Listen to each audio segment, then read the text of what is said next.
C'est pas fini. C'est pas fini, mais dans le fond... Ok, je comprends. C'est trop émotionnel pour toi, je peux le dire. Vas-y, dis-le. Aujourd'hui, on reçoit Martin Crépeau, Pascal Melançon Estelle Lefebvre-Millet et Roxane Lécuyer. Mon Dieu, on est dans des professionnels. Bienvenue à un autre podcast nourricier avec Corinne et Clémentine. Salut! Aujourd'hui, on a une édition spéciale. Parce qu'on a une annonce à vous faire sur l'avenir de notre quartier nourricier. Ouais, c'est ça. Mais non, mais c'est très positif. Rangez vos fourches. Non. Rangez pas vos fourches. Ouais, c'est ça. Parce que c'est pas fini. Si vous avez cliqué sur le lien pour écouter ce podcast, vous avez déjà votre petite idée de ce qui va se passer avec notre quartier nourricier à partir du 1er janvier 2023. Le comité de pilotage a pris la décision de modifier la structure de fonctionnement, de la faire évoluer pour qu'on assure la pérennité de cette initiative-là, de cette belle initiative-là, pour qu'on s'assure que ça continue. Donc, tout en collaborant avec les organismes sur le terrain, c'est Sentier urbain qui va devenir le principal porteur de projet. Toutes les activités de production, d'animation, de distribution à la serre Émilie de Witt vont être maintenues. Et en plus de ça, on va intégrer un réseau de jardins de production maraîchère qui se trouve un petit peu partout dans le quartier. Fait que ça nous permet d'augmenter les opportunités d'échanger avec les gens qui habitent dans le quartier et en plus, ça nous permet d'augmenter la production qui va être distribuée par le biais de nos différents partenaires et de nos différentes activités. Puis on trouvait ça important, en fait, de faire un podcast spécial pour remercier non seulement tous les membres fondateurs de notre quartier nourricier, mais aussi tous les partenaires qui ont contribué à travers les années, qui continuent de travailler fort pour le déploiement du système alimentaire. En fait, ce qui est important pour nous aussi, c'est de partager tous les apprentissages de cette expérience collective-là, parce qu'on en est très, très fiers. Il y a beaucoup de belles choses qui se sont passées depuis le début de NQN. Et oui, la structure va changer, mais avec nos invités, on va vraiment aller plus en profondeur sur c'est quoi ces apprentissages-là, c'est quoi les succès. Donc, c'est un peu pour ça qu'on va poser quelques questions à certains invités qui font partie du comité pilotage de notre quartier nourricier, que vous n'avez pas encore entendu parler dans un de nos précédents podcasts. Alors, on est très contente de les accueillir dans notre émission d'aujourd'hui. On peut commencer peut-être avec un petit tour de table. Si vous voulez bien vous présenter puis nous expliquer un peu votre rôle dans notre quartier nourricier. Donc, Roxane Lécuyer, je suis la directrice générale de la SEM, la Société éco-citoyenne de Montréal. Donc, moi, je travaille avec Corinne. En fait, on est en charge de principalement en fait, la mobilisation citoyenne dans la démarche collective de notre quartier nourricier, aussi la coordination là, du volet des ateliers, donc du pôle éducatif en alimentation, notamment à la Pergola, puis aussi on s'occupe aussi de la coordination là, de l'occupation de l'animation de la place du marché. Donc, c'est principalement ça notre rôle dans la démarche collective. Moi, je suis Martin Crépeau, je suis conseiller en développement communautaire pour l'arrondissement de Ville-Marie. Donc, dans mon rôle, c'est ça, je porte notamment le dossier de la sécurité alimentaire. Puis, c'est ça, aussi, je sers de lien entre ça, les besoins du milieu, les besoins des organismes et c'est ça, mes collègues là, de l'arrondissement là, pour soutenir les différentes initiatives là, qu'on peut avoir à l'intérieur là, de notre quartier nourricier. On a avec nous Pascal et Estelle. Qui es-tu, Estelle? Alors, je suis Estelle, n'est-ce pas? Chargée de concertation à la CDC Centre-Sud depuis maintenant 2 ans. Donc, la CDC Centre-Sud qui est la Corporation de développement communautaire du quartier Centre-Sud, qui est le regroupement des organismes communautaires du quartier. Et la CDC qui a aussi le mandat de coordonner la table de développement social du Centre-Sud, donc la table de quartier. Et donc, nous, à la CDC, on a la chance de coordonner aussi les actions collectives qui sont issues de la table de développement social, dont notre quartier nourricier. Donc, entre autres, je suis chargée de concertation, mais également à la coordination de notre quartier nourricier avec Annick, justement, qui a déjà fait partie du podcast Nourricier. Fait que, merci d'être là. On est très contente de t'avoir avec nous. Et Pascal, l'unique Pascal de Sentier urbain. Bonjour, Pascal. Je suis nouvellement directeur général de Sentier urbain. Sentier urbain, une organisation qui suscite la mobilisation des collectivités pour le verdissement social. Alors, voici notre définition, notre mission. En d'autres mots, on tente de rapprocher l'humain de la nature de différentes façons, en faisant du verdissement, en faisant du maraîcher, mais tout ça dans des endroits un peu abandonnés de la ville, du quartier. Alors, on essaie de reverdir, de contre les îlots de chaleur et aussi encourager la biodiversité, mais tout ça d'une façon sociale, alors c'est-à-dire en impliquant des gens, des voisins, des bénévoles, mais aussi des gens qui, un peu avec des profils atypiques. Alors, on les invite à venir contribuer à un verdissement. Mon rôle, plutôt au niveau de notre quartier nourricier, je faisais partie du comité de pilotage. Alors là où différentes organisations se rencontrent pour prendre des décisions par rapport à les orientations, mais aussi à l'exécution du beau projet de notre quartier nourricier. Alors, je faisais partie du comité de pilotage. Alors, Estelle et Pascal, vous avez rejoint l'initiative En cours de chemin. Pouvez-vous nous parler de l'impact qu'il y a eu dans le quartier dans les dernières années? Qu'est-ce que vous avez remarqué de votre point de vue à vous? Oui, en fonction du rôle aussi que vous avez occupé, est-ce qu'il y a eu des apprentissages? Je peux y aller peut-être d'un point de vue un petit peu plus global de l'action collective, donc qui rejoint tous les projets de notre quartier nourricier.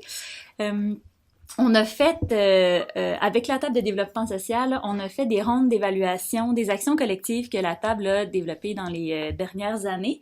Et donc, c'est 3 boucles d'évaluation qui nous ont appris beaucoup de choses sur les actions collectives qu'on porte et donc sur NQN, parce que NQN a été aussi au centre de ces boucles d'évaluation-là. Et ce qu'on a vu, c'est que ça avait un impact majeur sur le quartier à plusieurs niveaux. La première boucle d'évaluation était au niveau des collaborations entre partenaires et entre organismes.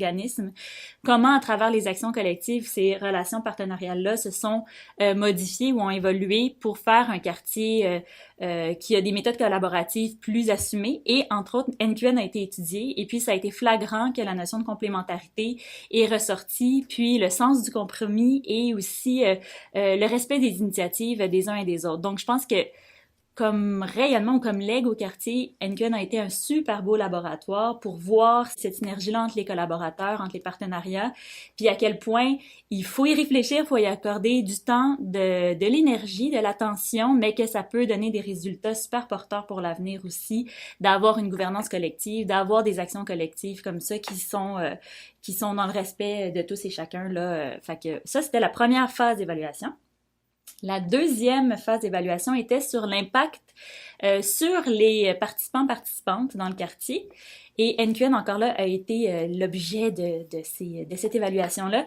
Et puis, ça a été flagrant là, que pour les participants qui participent donc à peu importe le projet là, de NQN, que ça soit les ateliers éducatifs, que ça soit les ateliers dans la serre, aussi récolte solidaire, etc., etc., il y avait énormément de bénéfices qui dépassaient largement là, la question de l'alimentation puis de l'autonomie alimentaire, ce qu'on peut être peut-être porté à penser en premier lieu, là, que les bénéfices majeurs vont se retrouver au niveau de l'autonomie alimentaire ou des capacités d'éducation à ce niveau-là, mais en fait, pas du tout. Pas du tout, là. C'est sûr que ça en faisait partie, sauf qu'il y avait beaucoup d'autres choses, notamment pour recréer un tissu social, recréer un sentiment d'appartenance au quartier, améliorer les compétences personnelles des gens, qu'est-ce qu'ils soient ou non, là, reliés à l'alimentation. Donc ça, je pense que pour les usagers, usagères, ou en tout cas, peu importe comment on les nomme, il y avait beaucoup d'effets qui étaient très notables. Et finalement, la troisième phase d'évaluation est plutôt sur le quartier Centre-Sud en général, comment les actions collectives, dont notre quartier nourricier, a aidé le quartier Centre-Sud à avancer vers la vision partagée que la table de quartier s'était dotée. Puis encore là, c'est super intéressant, puis oui, j'aurai peut-être la chance d'en reparler un peu plus tard là, de la TDS, de la table de développement social, mais encore une fois, malgré le fait que notre quartier nourricier était une action qui s'inscrivait dans l'axe se nourrir, donc avec vraiment une vision qui touchait au système alimentaire, à l'alimentation dans le quartier, les effets transversaux, donc, ont été vraiment notés par plusieurs acteurs qui touchent de près ou de loin l'action de notre quartier nourricier. Puis ça, c'est chouette, je pense, parce que ça nous prouve que les actions qu'on porte ont des répercussions beaucoup plus larges que les champs d'action sur lesquels on est amené à travailler au jour le jour. Ça en inspire beaucoup, les effets bénéfiques vont découler sur plein d'autres actions, donc que ça soit des actions en culture, en sport, en enfance, en éducation. Je pense que l'exemple de notre quartier nourricier dans le quartier a eu beaucoup de répercussions positives et je vous invite à aller regarder les phases d'évaluation et les bilans qui sont sur les sites internet où il y aura beaucoup plus d'informations. Donc voilà. Puis si je peux dire peut-être juste un mot, tu sais, justement, moi, ça fait 2 ans que je suis à la CDC, donc ça fait 2 ans que je suis sur notre quartier nourricier. Puis en effet, je pense que les retombées, j'en entends tous les jours, là, des gens, peut-être pas tous les jours, mais en tout cas toutes les semaines, certainement, des gens qui me parlent de notre quartier nourricier, à quel point il y a des repères vraiment identitaires forts pour le quartier Centre-Sud grâce à cette action collective-là, notamment avec la serre Émilie DeWitt. Fait que je pense que ça devient un vecteur d'identité pour le Centre-Sud qui est très, très fort. Puis ça, j'espère que ça va perdurer très longtemps parce que c'est vraiment une belle réussite communautaire, une belle réussite citoyenne où les gens, ils se sont appropriés ce système alimentaire-là, ils continuent à en parler, puis je suis vraiment fière d'en faire partie, dans le fond, puis d'avoir vu tout cet essor-là de ces 5 dernières années autour des enjeux en alimentation, puis surtout de faire de l'alimentation un projet collectif dans le quartier. Je pense que c'est vraiment une chance qu'on a ici dans le Centre-Sud. Wow, merci beaucoup d'avoir partagé tous ces résultats avec nous. Ça en dit long aussi sur le rôle que la CDC a eu dans cette initiative-là. Tu sais, vous nous avez beaucoup partagé justement c'est quoi réellement les impacts que l'initiative a sur le quartier. C'est super important comme travail. Moi, j'irais un peu plus sur le volet plus témoignage soit par des usagers, soit par aussi des employés, soit par des gens qui sont impliqués dans le projet de plus près.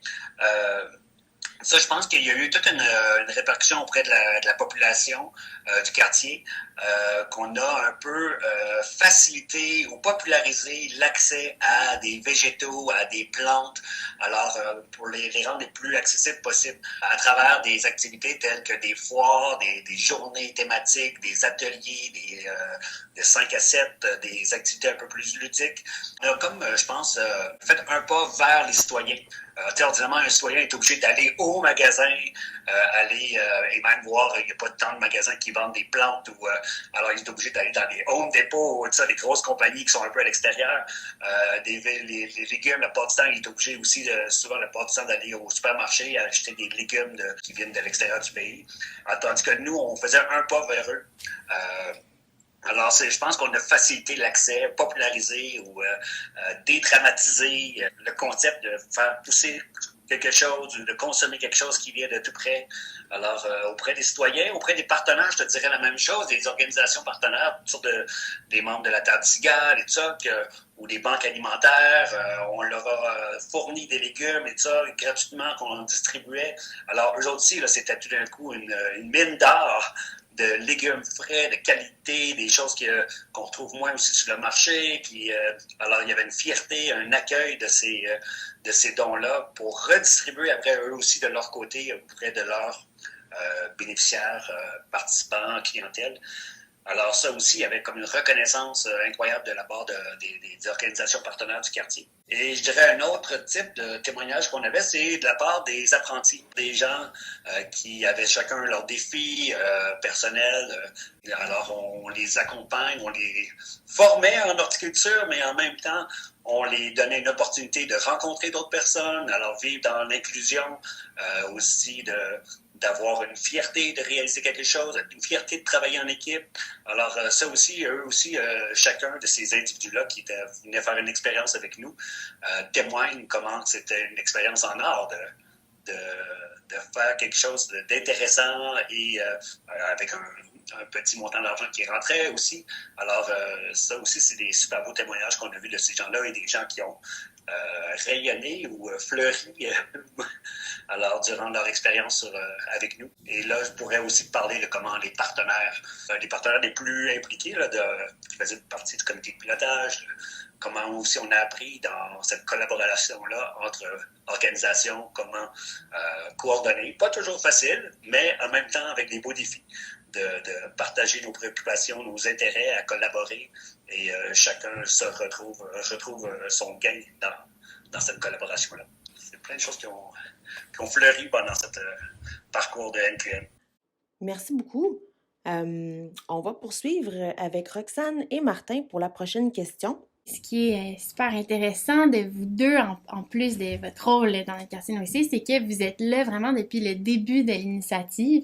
Donc, on était curieuse de savoir quels sont les apprentissages ou les succès que vous retirez de cette initiative-là. En ce qui me concerne, ça fait plus de 5 ans, c'est ça que le projet a été lancé, mais c'est vraiment de voir l'ensemble, c'est ça, des initiatives qui ont pu se réaliser là, vraiment pour le bénéfice des citoyens, des citoyennes. Il y a vraiment des beaux résultats. On a mis en place d'abord ce lieu-là qui n'existait pas, la serre Émilie DeWitt. Là, c'est vraiment un nouvel espace d'agriculture qui était pas là et qui, à travers, là, c'est ça, l'action permet justement de nourrir davantage, de donner un accès là, direct à des plants potagers, à des légumes qui sont très, très, très locaux. Fait que ça, c'est vraiment intéressant. Comme Martin, là, je suis là pas mal depuis les débuts. En fait, là, je suis à la SEM depuis bien avant qu'on parle de notre quartier nourricier. Puis je suis à la direction générale depuis 2015. Donc, pas mal depuis le début plus officiel, opérationnel là, de la démarche. Moi, je dirais que le fait d'avoir collaboré, le fait de s'être impliqué dans une démarche collective avec plusieurs partenaires, en fait, là, donc avec une prise de décision, avec un développement qui est collectif, c'est quand même pas rien. Je pense que, comme l'a dit Martin aussi, là, le fait d'avoir pensé à idéaliser une sphère dans un quartier quand même assez central, je pense qu'au début, on avait un petit peu de difficulté à y croire, là, mais bon, je pense que ça, c'est une belle réussite d'avoir vu vraiment l'évolution et la résilience de cette démarche-là qui est quand même perduré et qui va continuer de perdurer pendant de nombreuses années. C'est quand même assez impressionnant. Puis moi, je pense qu'au niveau de l'apprentissage principal, je pense que notre quartier nourricier a permis de me le démontrer concrètement. C'est que vraiment, les démarches collectives, c'est vraiment porteur, en fait. C'est plus compliqué, mais c'est plus porteur. Il y a je sais pas si c'est un proverbe ou une maxime qui dit que seul on avance plus vite, mais ensemble on va plus loin. Je pense que c'est effectivement le cas. Ça a été une démarche qui s'est faite lentement, mais sûrement un petit pas après l'autre. Mais je pense que si n'importe quel des partenaires avait essayé de porter notre quartier nourricier sur ses épaules seul, je pense pas qu'il aurait pu perdurer dans le temps autant que ce qu'on a pu faire collectivement. Donc pour moi, c'est ça le plus grand apprentissage. Puis j'en suis certaine là, que c'est quelque chose qui va me rester, moi, comme directrice générale, puis qui va rester aussi comme la SEM. Donc, ça va être un apprentissage qu'on va pouvoir transposer dans d'autres contextes et d'autres projets.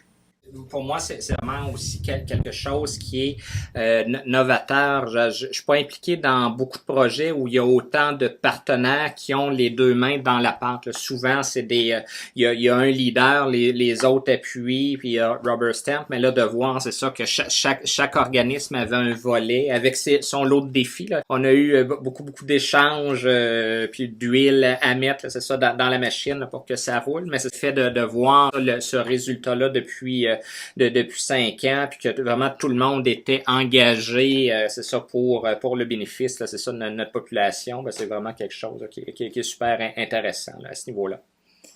Oui, vous devez avoir quand même un beau sentiment d'accomplissement, de regarder en arrière puis voir tout le chemin qui a été parcouru. Là, ça... Tout à fait. Quand tu penses au petit duplex, là, un peu en décrépitude, puis l'espèce de garage qui avait lieu à la place de la serre, tu te dis, c'est quand même impressionnant. C'est quand même un leg aussi, là, très,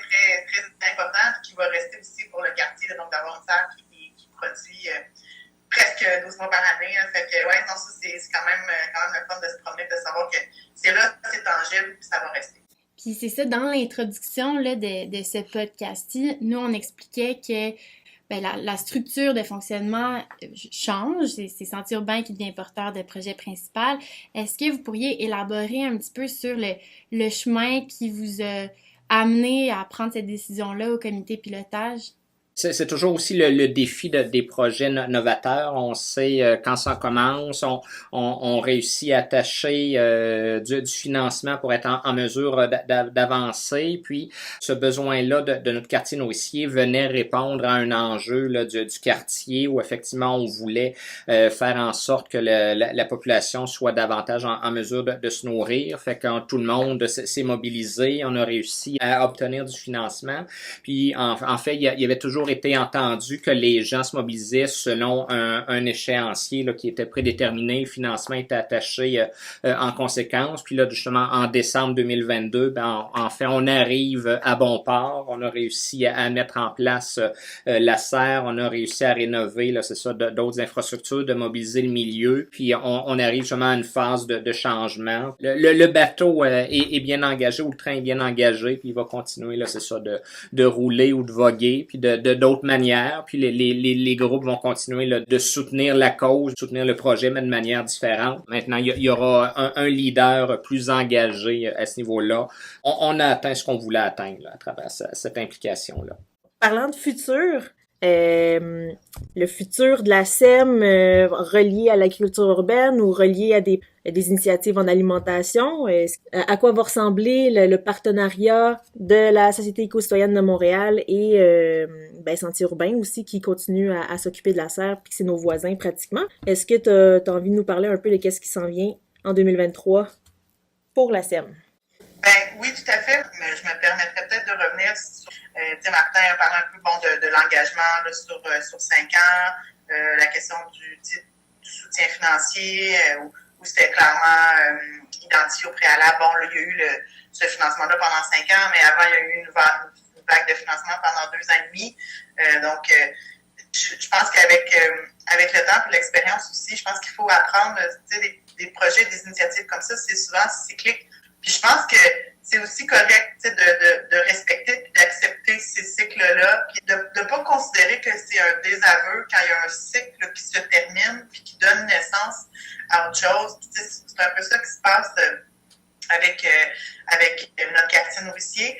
On est à la fin d'un cycle, mais le fait que les organismes qui se soient impliqués depuis le début soient des organismes locaux, des organismes qui sont au cœur de l'action dans le quartier, ben ça fait qu'on peut pas en fait, on pourrait, mais nous connaissant, c'est très difficile on ne veut pas se désengager complètement si c'est pas ça. Donc, c'est juste un engagement qui est différent, qui est à un autre niveau, mais ça reste que notre quartier nourricier, pour la SEM, on va continuer de collaborer, de côtoyer, ça va continuer de faire partie de la réalité, puis de la dynamique de nos activités, notamment en lien avec le collectif Potager Partagé, une démarche qui a été initiée cette année, en 2022.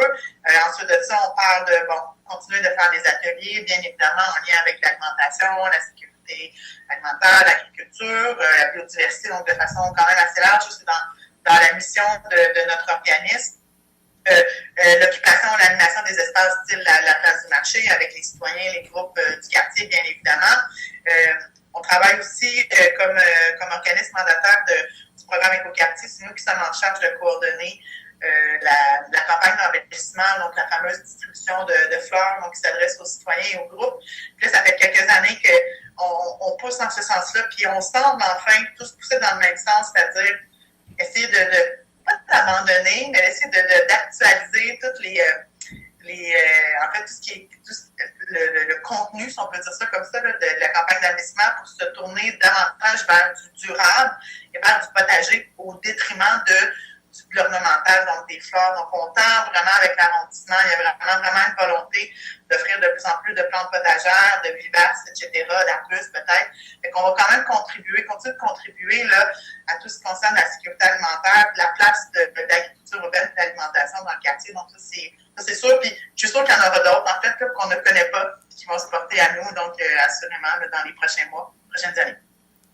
On est excités pour la suite. En tout cas, on à sait fait. que les organismes vont porter tout plein de projets très excitants et pertinents pour les gens du quartier. On est convaincus. Dans la mesure où les groupes qui étaient autour du projet, c'est des développeurs, mais en même temps, la volonté, c'est à un moment donné de passer le ballon. Fait qu'on on l'a construit, on a développé quelque chose de nouveau, puis c'est ça. Fait que là, il n'y a rien qui dit qu'on se réunira pas encore pour d'autres projets, tellement qu'on a eu du plaisir à construire ça.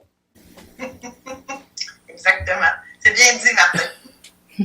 Mais là, on parle des impacts que le NQN qu'on connaît a eu dans le quartier, mais comme on sait, NQN va évoluer là, à partir du 1er janvier 2023, puis c'est Sentier urbain qui devient le porteur principal. Alors Pascal, est-ce que tu peux nous partager un petit peu c'est quoi la vision, qu'est-ce que va devenir NQN à partir du 1er janvier 2023? C'est un projet qui a bien réussi, alors pourquoi le changer? Alors, au contraire, c'est plutôt le bonifier, l'amplifier, le mettre encore plus en valeur. Alors, on veut conserver tout ce qui est de production, distribution, la mobilisation et aussi même la transformation. Alors, tout ce concept de la fourche à la fourchette, de toute la sécurité alimentaire, on veut le maintenir. Pourquoi qu'on dit même bonifier, c'est qu'on veut rajouter à ça d'autres sites. Alors, d'autres types de production, pas seulement cancer, mais aussi des sites à l'extérieur, d'autres serres aussi, chez des partenaires, chez d'autres organisations. Avoir plusieurs sites et ainsi se rapprocher encore plus des citoyens. Alors, des citoyens des 4 coins du quartier. Alors, pouvoir avoir des lieux de production, mais aussi des lieux d'animation, information, distribution, un peu partout dans les 4 coins du quartier. D'avoir une variété aussi de production, autant de légumes, autant de semis, en ayant différents sites avec différentes caractéristiques environnementales, l'ensoleillement, la chaleur et tout ça. Alors, on va avoir une plus grande variété de choses à offrir à la population du quartier, autant les citoyens, autant les organisations partenaires. Alors, ainsi devrait aller notre quartier nourricier 2.0. Ben, c'est vraiment une bonne nouvelle. Donc, si je comprends bien, là, on peut rassurer les gens qui nous écoutent, qui participaient aux activités de notre quartier nourricier, qu'on conserve les acquis, mais on évolue en grandissant, en ajoutant des sites, puis en ajoutant d'autres activités encore. C'est un peu ça. Et aussi en collaborant avec d'autres partenaires aussi, d'autres organisations du quartier qui ont chacun leur spécialité, leur force. Alors, essayer de voir comment on peut collaborer, que tout le monde soit gagnant dans ces partenariats-là. Cool! Oui. Puis, de ton côté, Estelle... Ben en fait, ça arrive dans une fin de cycle en général, je pense, là, la transformation ou l'évolution de notre quartier nourricier avec Sentier urbain qui est le porteur, ça arrive aussi dans un moment où, pour la table de développement social dont est issue l'action collective d'NQN, on arrive à la fin de notre planification stratégique actuelle qui était sur la période de 2018-2023. Alors en ce moment, à la table de développement social, ou la TDS pour les intimes, on est en processus d'actualisation de notre planification stratégique. Donc, on est, avec le quartier, en train de se demander qu'est-ce qu'on veut inscrire dans notre futur plan de quartier qui va couvrir les années 2023-2028. Alors, la porte est ouverte. En fait, il n'y a rien encore sur la table à dessin. On a l'intuition, puis on espère que les visions qu'on avait déjà développées avec le quartier qui était active depuis 2018, vont perdurer parce qu'on pense que la vision, notamment la vision se nourrir, reste pertinente pour le quartier. Donc, qui voulait travailler à faire un réseau alimentaire fédéré, fort, ouvert, où il y a de la participation citoyenne, où tous les acteurs sont au courant de qu'est-ce qu'ils peuvent offrir à ce réseau alimentaire puis se sentent impliqués pour l'autonomie puis la sécurité alimentaire dans le quartier. Donc ça, on croit que ça reste pertinent puis qu'on pourra continuer à travailler aussi dans cette voie-là pour 2023-2028. Mais après, la forme que ça va prendre, ça, c'est à la table de quartier de le décider, c'est à la TDS de se dire ensemble qu'est-ce qui va être le plus porteur. Est-ce que c'est encore des actions collectives? Est-ce que c'est de l'appui à des actions individuelles? Est-ce que c'est une vision qui va être bonifiée, qui va être modifiée? Comment ça va se traduire sur le terrain? On ne le sait pas encore parce qu'en fait, c'est pas nous qui avons les réponses. C'est vraiment une question qu'on veut adresser au quartier pour que ce qui va émaner de ce plan de quartier-là réponde réellement aux aspirations du Centre-Sud, puis que les gens se sentent faire partie de ce plan de quartier-là, puis aient envie de donner un coup de main, envie de mettre l'épaule à la roue, puis que ça soit fait en co-responsabilité. Donc après, pour nous, notre travail individuel en tant que chargé de concertation, on est un peu à la solde de la table de développement social et de notre mission du regroupement des organismes communautaires, évidemment. Mais donc, on va aller là où le quartier va trouver bon qu'on aille. Donc, c'est encore beaucoup de points d'interrogation, mais c'est bien excitant parce que je pense que la question de l'autonomie alimentaire, de la sécurité alimentaire, c'est encore une préoccupation qu'on entend très fortement de la part de tout le monde. Je pense que dans les dernières années, ce qu'on se rend compte aussi à travers cet exercice d'actualisation de plan de quartier, c'est qu'on a déjà fait beaucoup d'avancées, qu'il y a des trucs, justement, des éléments dans le quartier qui sont vraiment, vraiment très appréciés par la population. Donc, même quand on leur demandait au courant de l'été, qu'est-ce que vous appréciez dans le quartier Centre-Sud en lien avec la vision Se nourrir, la plupart des initiatives communautaires sont ressorties dans la bouche de tout le monde. Donc, les gens connaissent le milieu communautaire, trouvent d'ailleurs que le milieu communautaire, c'est un des acteurs forts de l'autonomie alimentaire. Puis, tous les projets de notre quartier nourricier sont ressortis aussi comme étant des fers de lance puis des projets engageants pour la communauté. Fait que ça, c'est comme une belle tape dans le dos, je pense, pour NQN de dire « Wow, on a vraiment réussi à se faire connaître, à ce que les gens du quartier s'approprient ces projets-là. » Donc, puis là, en plus, en sachant qu'il y a des porteurs comme Sentier urbain qui vont faire la continuité avec les projets, ça, c'est génial. C'est comme un acquis qu'on ne pouvait pas espérer mieux. Fait qu'à savoir maintenant de quoi le Centre-Sud a besoin de plus, qu'est-ce qu'on peut bonifier, qu'est-ce qu'on peut engager ou qu'est-ce qu'on peut proposer de nouveau au quartier.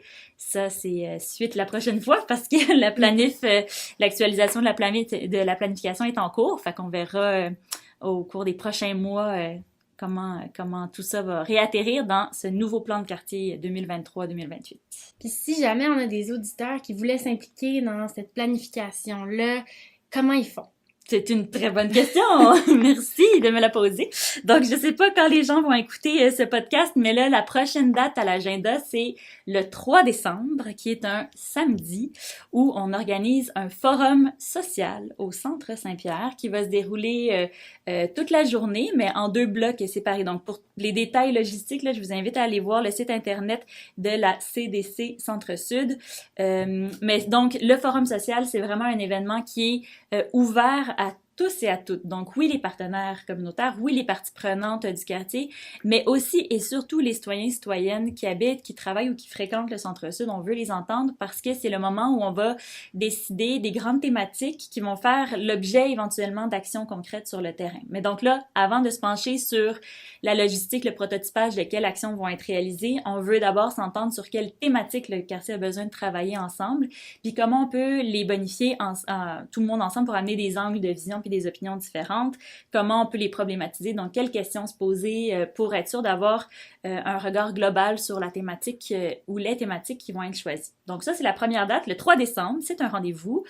Et sinon, à partir de janvier aussi, on va avoir d'autres types de rencontres. Donc là, j'ai pas de date à l'agenda, mais gardez-vous informés si ça vous intéresse parce qu'on va certainement faire des séances publiques où les gens vont être amenés à venir justement bonifier nos visions, amener des éléments de réponse, des éléments de questions par rapport aux thématiques et éventuellement, on va demander aux parties prenantes puis aux gens qui vont s'impliquer concrètement comment ils voient leur implication dans ce plan de quartier-là, comment ils voient la co-responsabilité, et puis quel genre d'action va pouvoir atterrir sur le quartier Centre-Sud, et surtout comment faire participer les gens qui y habitent dans le quartier, parce qu'on fait ça, ultimement, on veut faire ça pour les gens qui habitent dans le Centre-Sud pour améliorer les conditions de vie de tous et de toutes, et lutter contre la pauvreté, et lutter contre l'exclusion sociale. Donc ça, c'est nos valeurs qui vont transcender ce futur plan de quartier. Donc, c'est limpide. Ben, Merci. Tant mieux. Ouais. Très bien expliqué. Oui. Ouais. Ça donne le goût de s'impliquer, en tout Ouais. cas. Yes, c'est le but. Donc, la prochaine question, à quoi va ressembler l'appui de l'arrondissement envers NQN à partir de 2023? Ben, c'est sûr que la serre, c'est ça, appartient à l'arrondissement. On l'avait construit à la demande, c'est ça, des groupes afin de répondre, là, c'est ça, aux enjeux. Il était plus simple de considérer cette installation-là comme étant une installation municipale. Puis, vraiment, la volonté de l'arrondissement, c'est de continuer de soutenir le besoin d'y donner une fonction communautaire, puis de faire en sorte, c'est ça, que ça réponde à des besoins de la communauté. Fait qu'on continue de prêter cette serre-là à Sentier urbain aux partenaires pour réaliser les projets.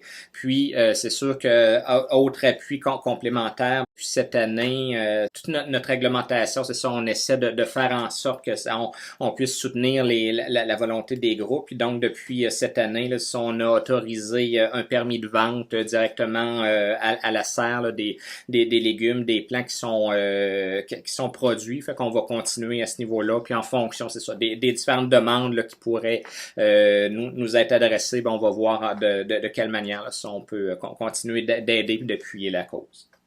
Oui. Et on vous remercie vraiment grandement pour cet appui-là. Martin, tu as tellement été d'une grande aide là, dans ces démarches-là. Ma directrice a dit toujours qu'on n'a pas le droit de dire non. Fait. C'est bon à savoir. Non, mais c'est vrai que je trouve qu'on est privilégié d'avoir une aussi belle relation avec l'arrondissement, qu'il y ait autant en fait d'ouverture puis de volonté de collaborer. Je sais que c'est pas de même partout dans Montréal avec l'autre arrondissement. Fait que je suis très consciente c'est ça, qu'on est privilégié puis chanceuse d'avoir pu travailler avec toi puis de pouvoir continuer à travailler avec l'arrondissement dans le futur. Fait que Ben, en tout cas, on arrive à la fin. avez-vous un dernier mot, quelque chose que vous aimeriez partager par rapport à votre expérience dans NQN, le futur, carte blanche? Ouais, c'est drôle. On est en train de travailler ensemble, Annick et moi, sur la structure du bilan de NQN qu'on va faire avec le comité de pilotage, qu'on est en train de faire justement ensemble en ce moment. Puis un des éléments, moi, qui me revient toujours, c'est à quel point c'est un projet qui est inspirant. Tu sais, qui a été inspirant pendant qui a pris forme, puis qui a inspiré bien des gens au début, là, quand c'était comme tout nouveau, puis quelle forme ça pouvait prendre. Tout au long de ces 5 années-là aussi, il y avait plein d'éléments inspirants, plein d'apprentissages qui ont vraiment fait comme progresser les partenaires, mais aussi le quartier. Puis là, avec cette nouvelle forme de notre quartier nourricier qui est finalement pas une coupure, comme tu disais, Pascal, tout à l'heure, qui est juste la continuité puis l'épanouissement de ce projet-là. Je pense que c'est vraiment une fierté qu'on peut avoir dans le quartier parce que c'est éminemment inspirant, oui, pour le milieu de l'alimentation, mais pour n'importe quel autre milieu, là, des actions collectives comme ça qui essaient de ratisser large, qui sont comme super concentrés sur la participation citoyenne pour répondre à des besoins réels, puis en même temps qui travaillent à une échelle de niveau différent. Je pense qu'on a tout intérêt à exporter cette expérience-là pour que ça fasse des petits, parce que c'est vraiment un projet, c'est ça, éminemment inspirant. Mais c'est inspirant, on ne faut même pas essayer de chercher un synonyme, c'est vraiment effectivement le mot. Quand je parlais tantôt de rapprocher l'humain de la nature, on espère que ça va être rassembleur, qu'il va y avoir des gens qui vont vouloir faire du bénévolat, qui vont vouloir venir travailler, qui vont vouloir venir poser des questions, qui vont vouloir même aussi dans un futur peut-être même aussi militer dans le sens de l'importance de l'accès à une nutrition saine, une alimentation peu coûteuse, à une alimentation de proximité. Alors, on veut rapprocher l'humain de la nature sous différents angles. Alors, c'est certain que ça vise aussi un certain militantisme et faire valoir l'importance de tous les gens qui peuvent nous écouter, là, c'est-à-dire le voisin, mais aussi le gouvernement et le monde entier. Ben merci infiniment d'être venu pour ce podcast-là spécial qui, je pense, va vraiment éclairer, clarifier, inspirer et encourager. Merci infiniment. Ce n'est pas un au revoir, ce n'est à bientôt. À bientôt. À bientôt. À bientôt! Eh ben, c'est la fin de ce podcast-ci. Je sais pas pour toi, mais je me sens bien. Moi aussi. Sereine. Ça fait du bien de parler avec ce beau monde-là, puis de faire un peu un survol de toute cette belle expérience-là, puis mieux comprendre certains aspects. Fait que ouais, sereine. Aux gens qui nous écoutent, on voulait vous informer que sur le site internet de notre quartier nourricier, vous allez pouvoir trouver des bilans de tous les pôles, production, distribution, transformation, l'initiative collective. On va vous sortir des bilans de tout ça pour vraiment retirer le plus qu'on peut de cette belle expérience. Et puis, si vous nous suivez sur les réseaux sociaux, vous allez aussi pouvoir suivre des publications qui résument, qui synthétisent toutes ces informations-là. Donc, restez à l'affût. On n'a pas fini de vous bombarder d'informations. Il va y avoir une foire aux questions de disponible sur le site de Quartier Nourricier. Vous aurez tous les liens pour le site web, pour les réseaux sociaux, puis les informations de contact aussi à partir du 1er janvier 2023. Tout ça, ça va être dans la description du podcast. N'hésitez pas, on est là. Merci d'avoir écouté ce podcast spécial et ce n'est pas un au revoir, Clémentine. C'est un à bientôt. Bye tout le monde!